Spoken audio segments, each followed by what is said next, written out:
na banzi ke na programme actuel ya enseignement na biso na mboka na biso, éducation, notion d'éducation sexuelle eza lisusu te.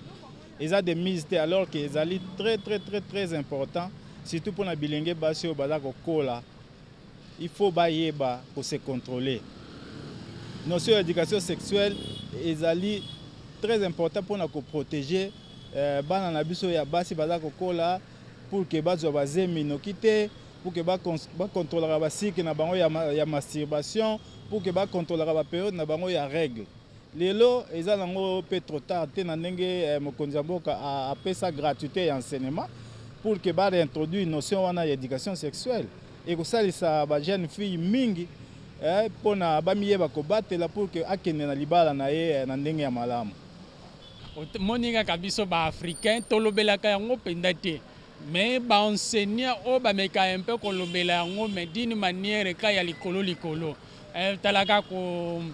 tangisa bana matière wana eza un peu compliqué, mais ngana oyebisa ba enseignant monde ezo ko évoluer ba kokipe ko kende jusqu'au fond ko pesa bana avantage ba désavantage ya ba relation sexuelle soki obali nanu te to tango za nanu mwana muke po yeba mboka mususu na tala ba documentaire bana ba jeune fille ba jeune garçon ba éviter que tango bo sala ba relation sexuelle okoki kozwa zemi ba ebi yango te, donc ba musu ba comprendre te zemi ya kande nini, donc eza quand même bien ya ko lobela yango e pa bana ba yeba ba conséquences pe ba avantage na yango po se mingi ezala kaka ko pesa ba désavantage ya ba relation sexuelle, mais bato ba pesa penda ba avantage na yango te. Non, faut ko pesa ba avantage nanu sima nango yebisi bana bomoni ba conséquences na yango soki obala te.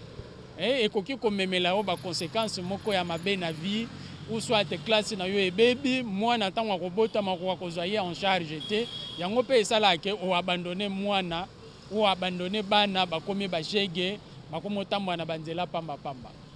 Ba parents ou bien ba enseignant na niveau déjà ya C akoki kopesa mwana éducation sexuelle te alakisa ye makambo ya éducation sexuelle, mais na niveau avancé akoki kofandisa mwana abandi kotalisa ye mwana mwasi to mwana mobali pazo ke déjà na âge moko avancé bien adulte akoyebi ke un jour akokutana na problème ya libala, akokutana na problème ya sexualité, akozala droit pe ya enseigner parce que ezali devoir ya parents avant nanu akende na école, parce que on a souligné bien que première école ya moto ezalaka na ndako ezali fondation éducation de base zo uta appartient à ndako. Ce qui moi déjà appartient à ndako azoki éducation sexuelle na ye malamu tango akende na école akepe ko compléter o eza scientifique po batalisa ye que non tala période tala ndenge vie ezali tala boye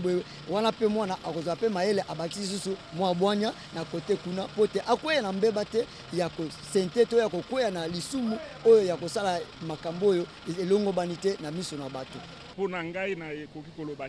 te kobanda biso to banda kotaga ba classe nanu na mona te mokolo moko te na kati ya programme ya enseignement na biso